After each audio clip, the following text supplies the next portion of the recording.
It tells me I lost my sharing. Just a second.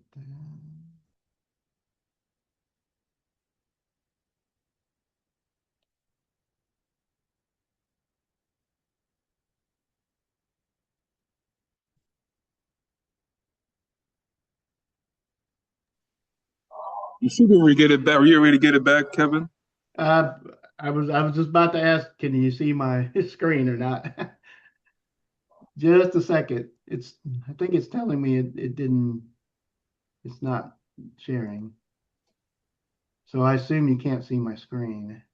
But do you still have the green share button down in the bottom? I'm trying to find it. Yeah. No. Because it still has you as co-host, so. Okay, well, that's weird. Okay, sorry, just 1 second. Let me figure out what happened. Don't have that screen that has the buttons on it. Yeah. Ah.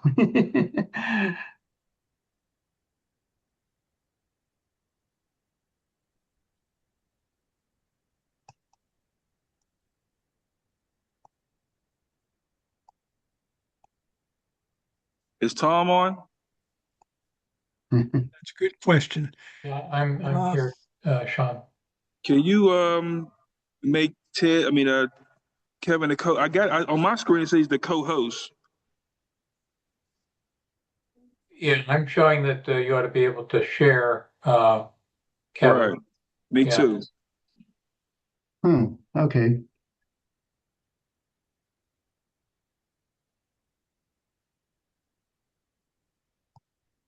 Yeah, I don't know. Let me try. Thanks, everyone. Bear with us as we take care of this.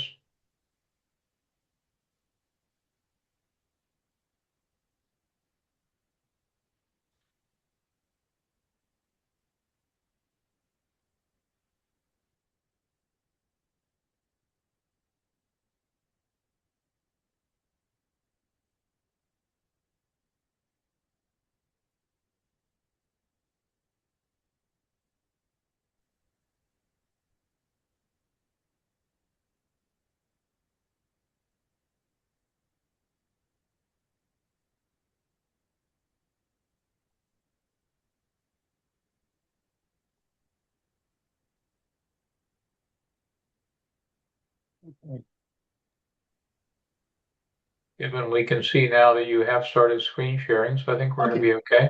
There you go. Sorry about that. I don't know what happened, but that screen just went totally away and I had to go out and come back in. All right. Sorry about that. Anyway, this is a list of the most used parks in the 1920 through 48 period.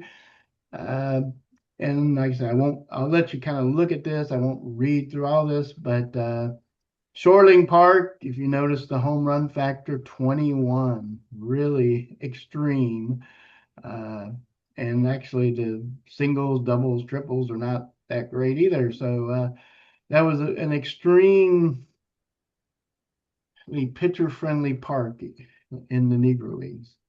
And if you're familiar with it being called Southside Park, in the American League in the 1906 Hitless Wonder White Sox, that's part of the reason why they were the Hitless Wonders. They played it in that park, which wasn't great for offense. Mulebach Park is also a pretty extreme as far as its home run factor. So you have two of the most played in parks that really depress offense. But guess what? They're going to be offset by some other ones. Like Stars Park in St. Louis had a home run factor of 192. So it's basically telling you it's about 90% more likely to hit a home run in Stars Park than your average park. And you can see Mack Park in Detroit was even better. So this is probably where I should mention that I don't have factors just for left-handed and right-handed hitters yet. There's some issues, just like there are with creating park factors. There's even a little bit more complication with trying to do right-handed and left-handed. And it mostly has to do with the sample size being even smaller. But it's something we probably need to do, because Stars Park, even though it says 192, it's different for right-handed batters than it is for left. It's going to be even higher for right-handed hitters. And for Mac Park, it's the reverse. The left-handed hitters are going to benefit even more than what we're saying there. So I just wanted to mention that. But again, you kind of see the Catholic Protectory Oval, where the New York Lincoln Giants played in the 1920s. Very small park, kind of a small version of the Polo Grounds. Had a very high home run factor. Greenlee Field in Pittsburgh, we should mention. You see, it wasn't that great for hitting home runs. And you'll notice there's some parks like Yankee Stadium on here. Now, this is the factors just for Negro League games, but they don't vary that much from what you would calculate in American League games here. You can see Yankee Stadium did depress home runs, particularly for right-handed hitters. And Forbes Field is another one. Has a low home run factor for the Negro League games that were played there. And anyway, I just want to give you a second to pick out, read through that and pick out your favorite park. And then I'll talk a little bit about the extreme ones here I picked out on the right for home runs. Again, Mac Park, Stars Park, and the Catholic Protectory Oval. Also, another New York park, Dickman Park. The New York Cubans played there. I think the New York Lincoln Giants also played some games there.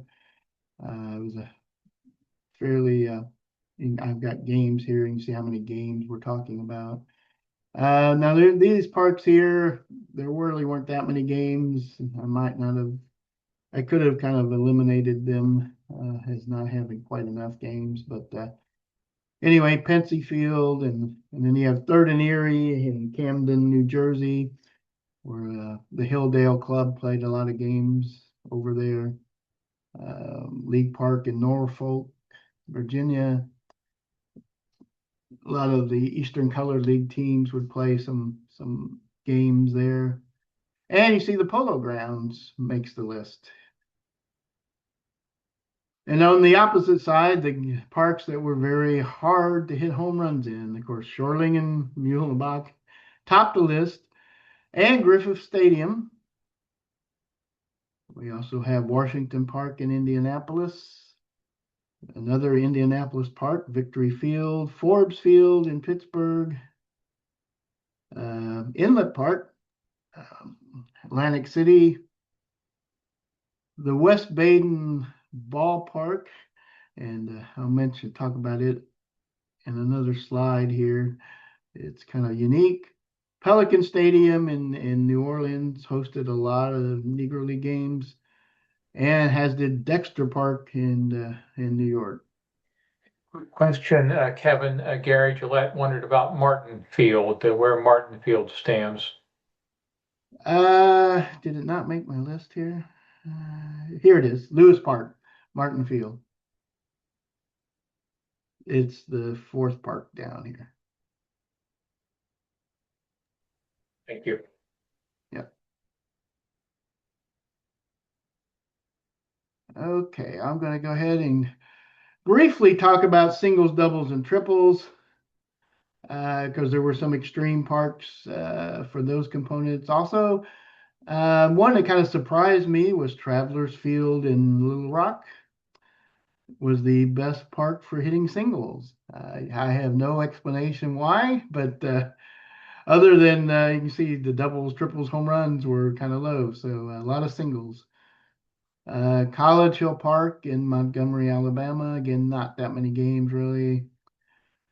Central Park was a Pittsburgh park. It was a I know, small park.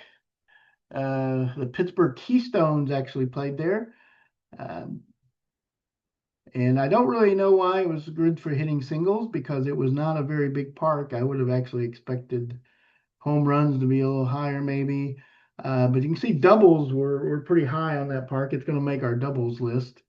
So there might have been, I don't know if there was a high screen, maybe in right field, where there were a lot of doubles hit. I don't know.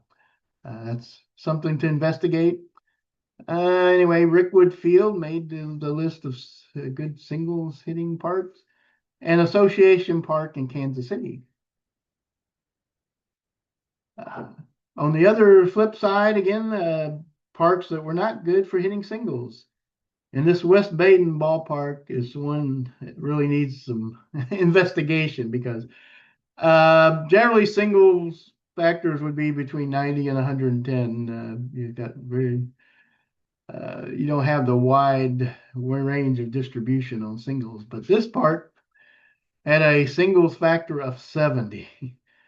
But you can see we'll get to it in a second about the doubles. So there's something really strange with that ballpark. Ducks Park in Dayton, Ohio, Maryland Park in Baltimore.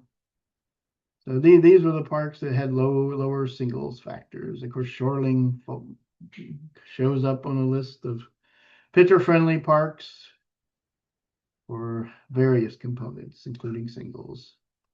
And Mack Park, primarily because they weren't hitting singles, they were hitting home runs and fewer singles. All right, I'll go to doubles real quick. West Baden, like I said, there's something going on there. I don't know if it was a ground rule. I believe it was a small ballpark. So there could have been a ground rule. We hit the ball over the fence. If you hit it down the right or left field lines, it was a ground rule double instead of a home run. Or there could have been a very high fence, maybe, kind of like Fenway Park, because it was small to kind of prevent too many home runs because it doesn't have a very high home run factor. So I don't know what was going on there, but they just hit games that were played there had tons of doubles. And here the Catholic Protectory made the list of doubles. I was a little surprised about that because again, it was kind of a very small ballpark. So I suspect there might have been a ground rule for that park also, where if you hit it to left field or right field over the fence, it might have been a ground rule double unless you hit it farther out towards center field, where the park was a little bit bigger. Again, two other little parks, Luna and Central Park. So this was little surprising. I would have expected to see parks with bigger outfields make the list of good doubles parks, but that's kind of a mix here. And then the parks that were not good for doubles, Bacharach Park in Atlantic City, and another Atlantic City park. Well, And I this normally Rupert jump State- in during presentations with Q&A, but some of the comments are really quite helpful as they listen to you. Noel jumped in to say West Baden was inside a 2-level cycling track that was more like the Polo Grounds, but more so. Really short lines, but very, very deep to center field. So maybe that's a part of the goings on there. Yeah, that's a very good point. And yeah, I kind of suspect that there was some kind of a ground rule because of the way the park was shaped. But I haven't ever come across anything that said that. So that's kind of a place to go do some more research potentially. Yeah, that's a good comment. Thanks. And this Rupert Stadium is the one that's in Newark, New Jersey. Not the Mulebach Park. That was it's called Rupert Stadium some seasons. So just real quick, then we'll kind of go to the triples, parks that were good for triples. Parkway Field in Louisville, Forbes Field, which is kind of famous for being a good triples park in the National League. And again, Kansas City, good triples park. It was had a very large outfield most of its time in the Negro Leagues. A little surprising, this Giants Park in St. Louis, because it was again kind of a small park. I'm a little surprised that triples were happened so frequently there. And then again, for the fewest triples, again, we have West Baden. Like I said, no triples being hit because everything was a double. So I don't know what was causing that. Shoreling Park, even though it had a large outfield, it wasn't a great park for triples. Maybe because the deeper part was in left field. It's a little easier to hit triples to right if right field is deep than left field. Only explanation I have there. And then I've kind of talked about Central Park, a small ballpark. There are a lot of doubles, but not that many triples. And then Travelers Field in Little Rock also shows up because they were hitting a bunch of singles. So that's all I'm going to say about the single, double, triples. And we'll move on. So, what parks were the best for home runs by season? Because what I've been looking at so far are over the whole life of the parks. But of course, then when we end up applying those factors to each season. So kind of as you would expect, well, Dickman Oval is actually in 1932, kind of tops our list of by season of the having the highest home run park factor, but bunch of Mack Park years in the 1920s. Dickman Oval again. Terrapin Park in 1938. And then you get to a bunch of Stars Parks, as you would kind of expect. The late 1930s, some of the 1920s. Terrapin Park again. So kind of the parks you would expect based on what we had looked at earlier. Only again, this is applied to a specific season. And on the other side, Shoreling Park, all kinds of seasons where the home run factor was very low. Again, that's the home of the Chicago American Giants. And in a lot of those early 1920 years, you had Rube Foster was the manager. And you know a little bit about his strategy. He was kind of famous for playing small ball.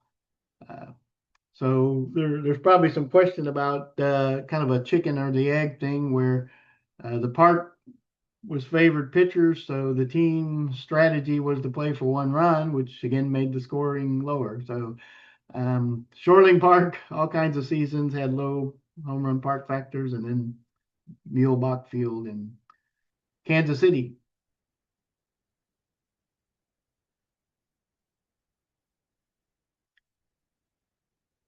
So now we're going to switch a little bit and talk about teams because we've been talking about the parks, but of course, for each season, the teams, as we talked about, they play in multiple parks. They sometimes play in their home park, but then they're going to go play road games in other parks. And those parks may or may not have the same types of characteristics as their home park. So when we get it down to the team level, we see the Detroit Stars in the 1920s. They played their home games at Mack Park, and they had the highest seasonal home run park factors for several seasons. If you think about it, they're playing, of course, the majority of the games at home, and they're also going on the road to St. Louis and playing at Stars Park. And it kind of balances out the games they played in Kansas City and Chicago, where home runs were harder to come by. So you have Detroit and you have St. Louis, and like I said, they're playing in each other's parks quite frequently. And then you have the Lincoln Giants playing in the Catholic Protectory, Again, a bunch of stars and stars. Detroit, St. Louis, another Lincoln Giants season, and the New York Cubans. I tried to get the list down far enough we could have another team show up, and they played in the Dickman Oval, and so their team home run factor was quite high that year. And on the other side, bunch of course, American Giants and Kansas City Monarchs seasons. Now, what's a little interesting about this one, I guess, is you see the top ones were 1932. And if you know a little bit about the history of the Negro National League back then, the Negro National League ended in 1931. So there were no more games being played by these teams in Stars Park in St. Louis, and also Mack Park, which had burned, which had a fire, and there were already no more games being played at Mack Park. So there weren't those extreme home run parks to kind of balance out in their schedule starting in 1932. So those are two. That season is the season you get the lowest home run park factors for those teams. So you got some more mid-1930 ones for Kansas City. Of course, again, they were playing independently. They didn't, so there's actually not that many games there. This is the plate appearances. And you get a bunch of more Chicago American Giants. And this is my poor attempt here to try to model Mack Park in Detroit.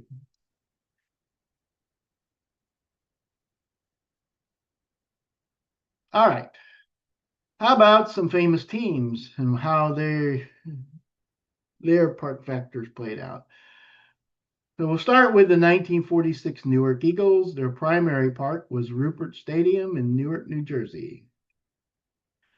And you can see overall for that team, they had a pretty good home run park factor. So for all their games in total, it was pretty favorable for hitting home runs, not much for anything else. So some of the guys that would have been impacted, star players like Larry Doby, Monty Irvin, Leon Day.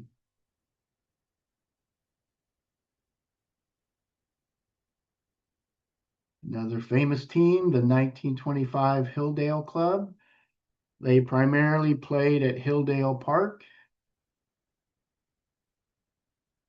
We look at their overall team park factors. They're pretty neutral. Little home run factors a little bit low, but offset by being somewhat favorable for doubles and triples. So some players who would have been impacted that season: Judy Johnson, Biz Mackey. And on the pitching side, the winners: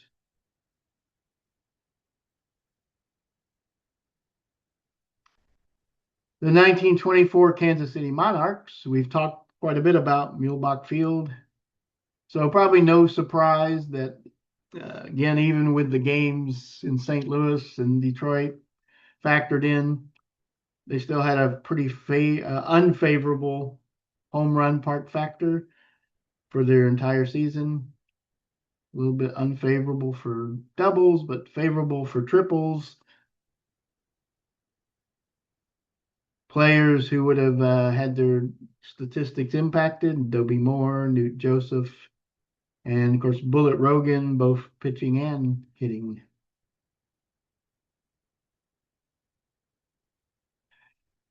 The 1931 St. Louis Stars played at Stars Park, and so as you would expect, a pretty favorable hitting environment overall for that team for all their games. Home run factor quite high. So players hitters that would have benefited: Willie Wells, Emil Suttles. And on the pitching side, not so favorable: Eggy Hensley or Slap Hensley.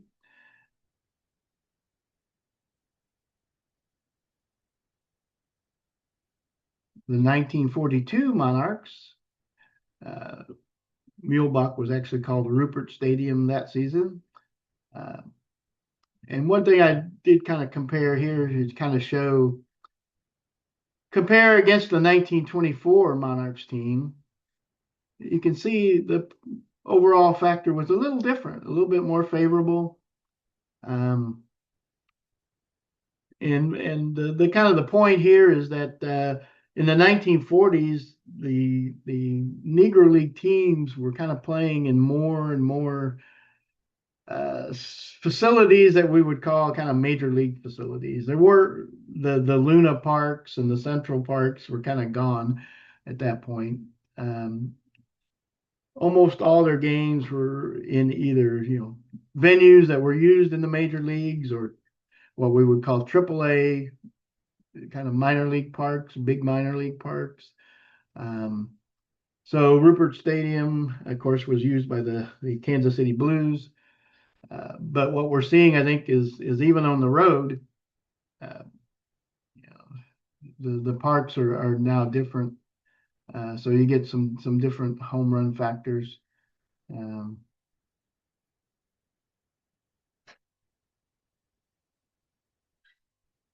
And of course, guys that were on that team, Willard Brown, Ted Strong, and Satchel Paige would have been somewhat impacted. And the 1931 Homestead Grays played primarily in Forbes Field.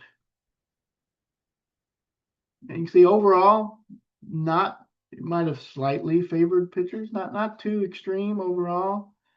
So one thing about the Grays, they played in Forbes Field, which was fairly pitcher friendly, but they also played a lot of games in little towns in Pennsylvania and Ohio, at parks that were somewhat small. So it kind of balances out some of their factors overall for the team for the season.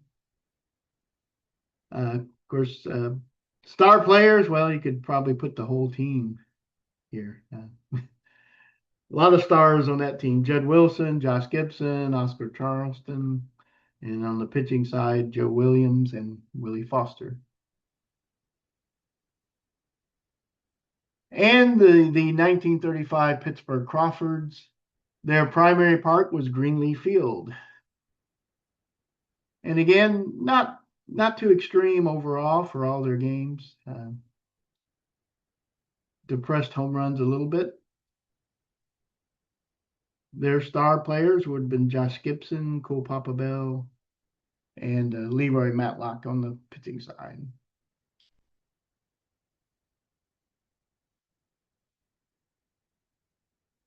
All right. So the next thing I did is, and as far as I know, you can't even find this type of information on current day players, at least publicly. I think maybe Baseball Prospectus calculates this kind of stuff internally. But what I did is I took all the data, all the player data, batting and pitching, and for each game, I applied the park factor for where that game was played to that player and however many at-bats they had in that game.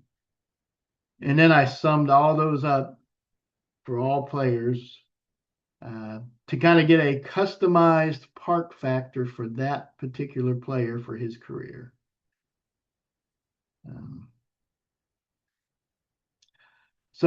And then of course I picked out who's the most extreme, who had the most extreme, most favorable home run parks over their career. And probably not surprising, it starts with some Detroit Stars guys: Jack Combs, Fred Bell. Then you switch to some St. Louis Stars players: John Williams. Cool Papa Bell, interestingly, had one of the most favorable home run park factors over his career. Of course, what's kind of ironic there is he really wasn't a home run hitter necessarily. So not sure how much he really benefited from it, but But those are the guys who, over their careers, had the most favorable venues for hitting home runs over their careers. And on the pitching side, you get some Chicago American Giant pitchers. You can see very favorable for pitching.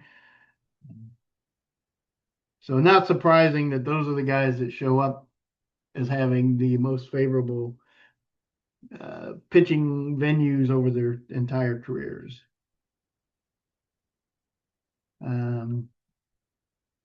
So over here you can see some, let's see, what do we do here? Some other guys here, Bruce Petway. Oh, I kind of messed this up. So this is Cool Papa Bell's pitching. I'm sorry, I forgot how I organized this slide. Sorry about that. This is the pitching side. This is the hitting side. So these guys were all pitchers. That's why they were showing up. It's favorable, unfavorable. So that's just looking at their pitching. Here's the batters. So Bruce Petway had the most favorable home run environment over the life of his career. Now, to be fair, it was only kind of the end of his career. We don't have the earlier years. And Petway wasn't a home run hitter at all, so he might not have really benefited. But Edgar Wesley did benefit, another Detroit Star. So you have some Detroit Star guys, and then you have the St. Louis Stars, Branch Russell, Willie Bobo, Dewey Creasy. And the guys who had the most unfavorable home run factors over their entire career: Dave Malarcher, Jim Brown, Jelly Gardner, Charlie Williams, Bobby Williams. So you had a bunch of Chicago American Giants and some middle infielders, guys that didn't really hit home runs that much anyway. And again, it's kind of an interesting chicken or egg thing about the Chicago American Giants. Rube Foster kind of built his team with guys like this that didn't necessarily hit home runs, and he played a lot of small ball strategy. So not surprising that those guys are on the list. All right, let's talk about not just the extreme guys, but just some star players. Pitching again on this side, Bullet Rogan, although this would have also impacted his batting. So he had pretty unfavorable home run factors for his career, which would have helped his pitching, but not his hitting. Home runs. See Dick Redding, not too extreme. But again, Willie Foster was on our list of most extreme pitchers who benefited from a favorable pitching environment. Ray Brown, pretty neutral. Same for Joe Williams. And Satchel Paige, a little bit favorable for pitching. And on the hitting side, excuse me, Willie Wells, we've talked about St. Louis Stars Park. He benefited from the home run environment. Willard Brown had a very unfavorable home run environment. So when you consider how many home runs he actually hit, Willard Brown should definitely be considered one of the top home run hitters ever. Because he was not hitting in a necessarily a favorable environment, but he still hit home runs. Torriente, again in the 1920s, played at Shoreline Park, Chicago. He was really the only home run hitter on the team that Rube Foster employed, but a very unfavorable environment. Buck Leonard, a little bit unfavorable for home runs. Again, Mule Suttles, he doesn't have quite as extreme a factor as Willie Wells, because he went later in his career and played at other places besides St. Louis, which didn't have quite as favorable factors for home runs. Oscar Charleston, again, we're missing some of the early years of his career here, but not necessarily favorable for home runs. Turkey Stearns, of course, played in Detroit, a lot of years in Mack Park. Of course, if you happen to have been in Detroit back in 2019 and saw my Mack Park presentation, you know that although Turkey Stearns did benefit from Mack Park for hitting home runs, he also hit like 400 on the road. So he was kind of a well-rounded hitter. He wasn't just a product of Mack Park. And I included Charlie Smith, trying to squeeze another hitter on here, because he played a lot of years in the Catholic Protectorate, but he also played a lot of years in the for Brooklyn Royal Giants, which kind of knocked his home run factor down. So it wasn't all that favorable overall for his career. And finally, Josh Gibson.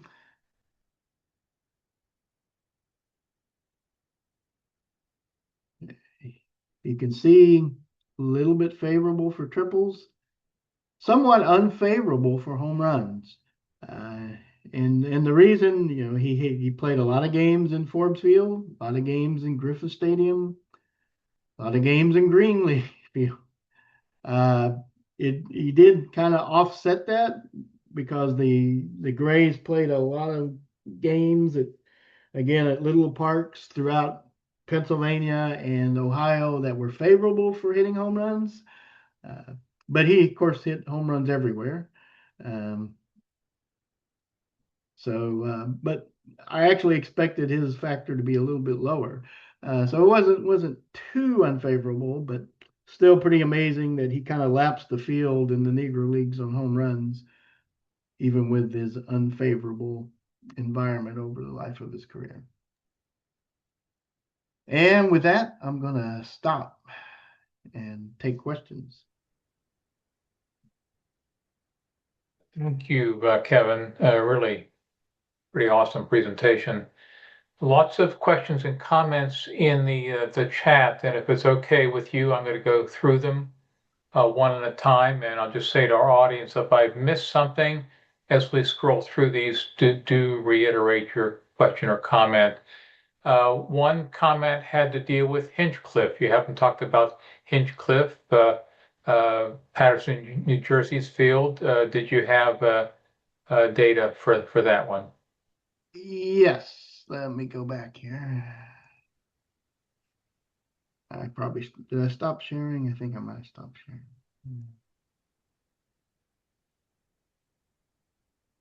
One second. Yeah, it was on there. We kind of briefly went past it. Let me get back here. Where did we have it? 1 second and I will find it.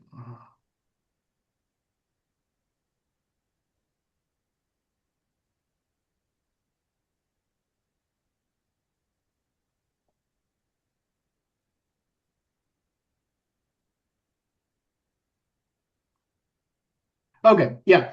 Hinchcliffe was on our list of favorable doubles parks. It had a singles factor of 102, so very slightly favorable for singles.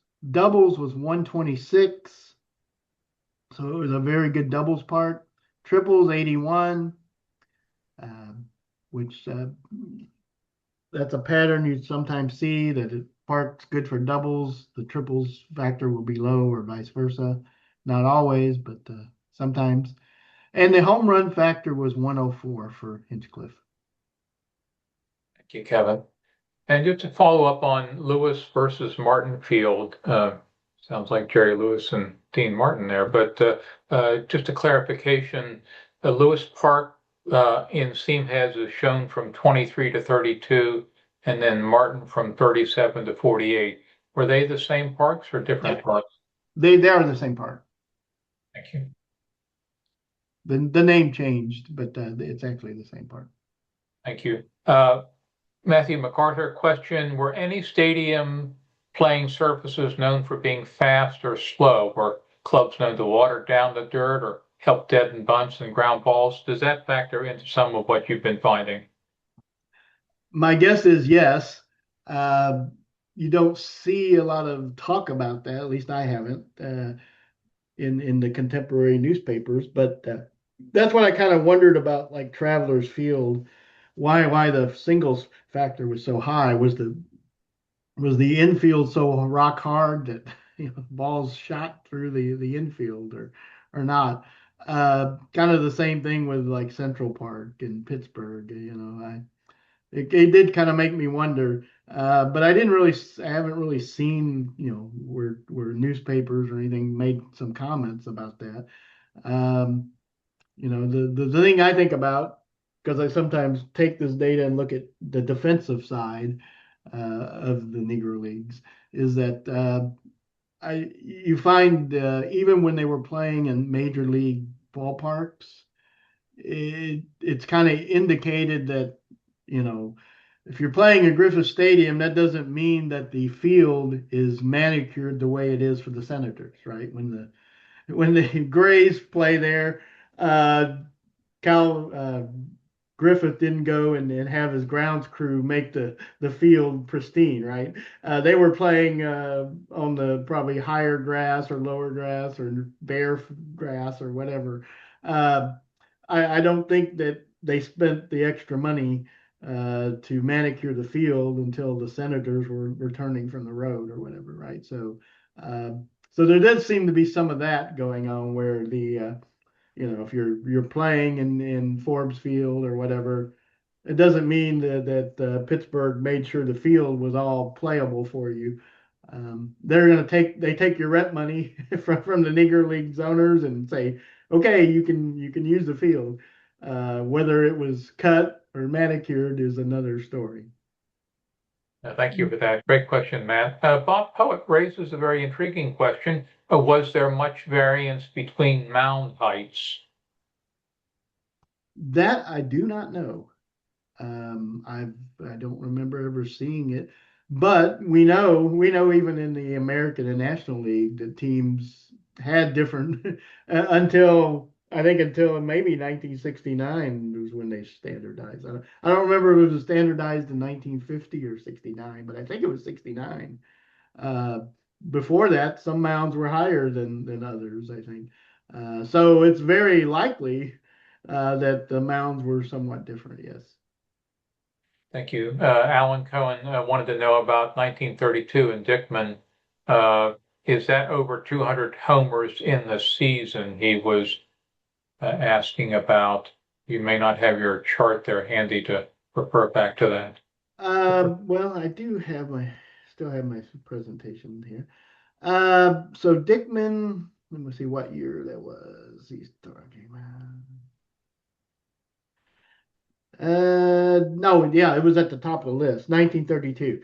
The park factor was 228. Yeah, so that means it was 128% above average is what that means. Not that there were 228 home runs hit. Yeah, it's not a count of home runs. That's the index using 100 as average. So there were about twice as many home runs hit in Dickman as there were in the other parks that season. Ted, if you're okay, I'm just going to keep going here. I've got a whole bunch of great comments and questions in the chat. You're doing great, Tom. Yeah, we're over time, but I'm sensing we're all happy to keep on going. Kevin, if you are, I'm fine. We're stoked by this, so thank you. So yeah, and Bob raises another interesting question, and I think this applies to a lot of Negro Leaguers beyond the top realm and then the very good realm. Eggy Hensley, interesting ball player. We don't know much about him. That's definitely true. I only know a little bit about him because he played for the St. Louis Stars, and that's a team that I researched. So I know about him, but yeah, I think there's a lot of guys. Really, that's part of the reason why I even do this Negro League research is for guys like Eggy Hensley. I think they're way uh, underrepresented, I guess, in the general baseball realm of fandom. There's a lot of guys like him that played several years, high level baseball, and nobody knows anything about them, right? Nobody even knows their names. Those guys are definitely, like I said, I like finding those guys and I like highlighting those kind of players. Yeah, Ted Trent in some ways is like that for me. Ted played both for your Stars and the American Giants, if I recall, and he seems to deserve a little bit more attention than what he's gotten. Back to Matt, Ponce de Leon Park, Spiller Park in Atlanta. Anything on that one? It didn't make any of the lists of extremes, so I do have data on that. If you want to contact me after the off list or after the presentation, yes, there are some games there. Cool. Bob jumped in on another matter. Cool Papa Bell, wouldn't he have hit a lot of inside the park homers? Would his home run figures in parks with big outfields like the Polo Grounds, Griffith, or Forbes run against the grain? Yeah, that's an interesting question. We don't have a lot of documentation on whether a home run was inside the park or outside over the fence. That's something we need to go back and try to find. So I don't know specifically, but I would kind of hypothesize that that's correct, right? That he probably had more inside the park home runs than your typical player, which and when we're calculating these, it's inside outside. It doesn't really matter as far as the factors concerned. We're calculating all the home runs, so it could definitely be. I know Redland Park in Cincinnati, which was later Crosley Field. A lot of the early home runs were all inside the park. Um, they were very few. It was a big deal when John Beckwith hit a home run over the left field fence. It was like nobody ever hits a home run over the left field fence here. It was a new thing. I think that was in 1920 or 21. So before that, all the home runs there were inside the park, including in the National League, with the Reds. And a shout out to Alan Cohen. There's some chat in the box here. The Josh Gibson Foundation is particularly grateful to Alan because he's been tirelessly tracking Josh's home runs. Alan lets us know that we're now up to 456. And he also mentions, as a side comment in that one text, the player with the most homers at one park will be Willie Wells at Stars Park. That's Alan's take on that. Alan's getting a lot of kudos in the comments for the detailed work he's done. Just continuing to circle through. Hensley won 82 of his career 88 wins for the St. Louis Stars. Thank you, Ted. So he was dedicated to that lovely city, wasn't he? Yeah. Just looking again, a lot of back and forth here in appreciation for what you've done, Kevin. And I think at this point, let me turn it over to Ted for any final thoughts, and then back to Sean to close us out. No final thoughts except for this was much more detail. I hope I'm not muted. Yeah, much more detail than any presentation we've had so far in some very obscure corners of the baseball field. So I thoroughly enjoyed it, and it shows how much time you took up, although we had a brief rain delay. You took us really into our Q&A period, which was great. And that didn't stop the questions from coming in. Like Tom, I was recording them, but Tom apparently did a better job because I don't think I got a question in. Um, and that's all I got to say, Kevin, except thanks for your great efforts in this regard and keep up the great work. Well, thanks. I hope it wasn't too detailed. I know there's a lot of numbers It was great. in there. I saw somebody wanted to know what jersey I had. This is St. Louis Stars jersey. You see it. Yeah, I saw some of the questions now. So anyway, yeah, thanks for having me. I enjoyed it. I hope the audience got something out of it. Well, thank you so much, Kevin. Sean, I know you've been juggling with your grandson's practice, and just if you're able to chime in right now, feel free to close this out. Yeah, I'm good. Thank you, guys. Kevin, great job again, as everybody said. For everybody who joined us, great feedback, great questions. I thought the questions were great, great feedback, and great presentation. So, as I stated earlier, this is our final presentation of the year. We will be kicking off our webinar for 2026. This will be our 6th webinar series. We're actually working on getting speakers as of right now. So if there's anybody that is interested in being a speaker for 2026 or may know of someone who'll be interested in speaking in 2026, please contact myself, Ted, or Tom. But again, this has been a great series for us. We're excited about it.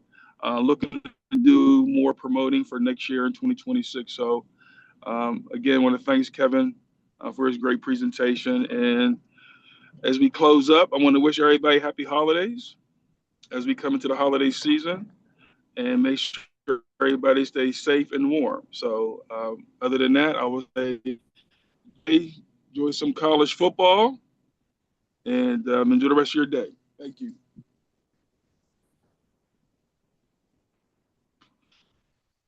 And I will say this, if somebody didn't get off yet, as they mentioned, this webinar will be up on our website, on the Josh Gibson Foundation website, probably sometime next week.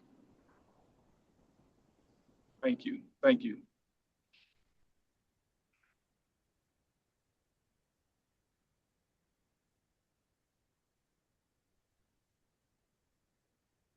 And Kevin, if you could just hang on a second or so, we'll do a quick debrief. Sure.